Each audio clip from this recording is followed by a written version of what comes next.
Hi friends, ಇವತ್ತು ಒಂದು time traveller concept ಅನ್ನ ಇಟ್ಕೊಂಡು ಲೈಫ್ ಅಲ್ಲಿ ಸೆಕೆಂಡ್ ಚಾನ್ಸ್ ಸಿಕ್ಕಿದ್ರೆ ಏನಾಗಬಹುದು ಅಂತ ತಿಳಿಸ್ಕೊಡೋ ಒಂದು ಸಿನಿಮಾ ಬಗ್ಗೆ ಹೇಳ್ತೀನಿ. ನಾವೆಲ್ಲರೂ ಒಮ್ಮೆ ಆದ್ರೂ ನಮ್ ಲೈಫ್ ಹೇಗಿದ್ರೆ ಚೆನ್ನಾಗಿರ್ತಿತ್ತು, ಹಾಗಿದ್ರೆ ಚೆನ್ನಾಗಿರ್ತಿತ್ತು ಅಂತ ಯೋಚನೆ ಮಾಡಿಯೇ ಇರ್ತೀವಿ. ಸ್ಟಡಿ ಮಾಡುವಾಗ್ಲೂ ಕೂಡ ಹಾಗೆ.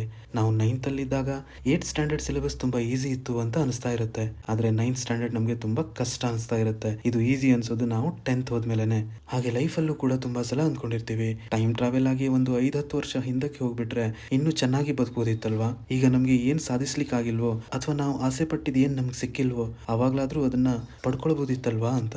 ಈಗ ನೀವ್ ಅಂದ್ಕೊಂಡಿರೋ ತರಾನೇ ದೇವ್ರು ಪ್ರತ್ಯಕ್ಷ ಆಗಿ, ನೀನ್ ಇಷ್ಟಪಟ್ಟಿದ್ ಲೈಫನ್ನೇ ನಿನ್ಗೆ ಮತ್ತೆ ಜೀವಿಸ್ಲಿಕ್ಕೆ ಚಾನ್ಸ್ ಕೊಡ್ತೀನಿ, ನಿನ್ಗೆ ಇಷ್ಟ ಆಗಿಯೂ ಸಿಗದೆ ಇದ್ದ ಒಂದು ವ್ಯಕ್ತಿನೋ ವಸ್ತುನೋ ಏನನ್ನಾದ್ರೂ ನೀನು ಪಡ್ಕೋ ಅಂತ ಹೇಳ್ಬಿಟ್ರೆ ತುಂಬಾ ಖುಷಿ ಆಗುತ್ತಲ್ವಾ. ಇದೇ ಒಂದು ಕಾನ್ಸೆಪ್ಟ್ ಇಟ್ಕೊಂಡು ಸೆಕೆಂಡ್ ಲೈಫ್ ಹೇಗಿರುತ್ತೆ, ಆಕ್ಚುಲಿ ಲೈಫ್ ಅಂದ್ರೆ ಏನು, ನಾವು ಅದನ್ನ ಹೇಗೆ ಬದುಕ್ತಾ ಇದೀವಿ ಅಂತ ತುಂಬಾ ಸುಂದರವಾಗಿ ಕತೆ ಹೇಳಿದಿರೋ ಸಿನಿಮಾನೇ ಓ ಮೈ ಕದವುಲೆ.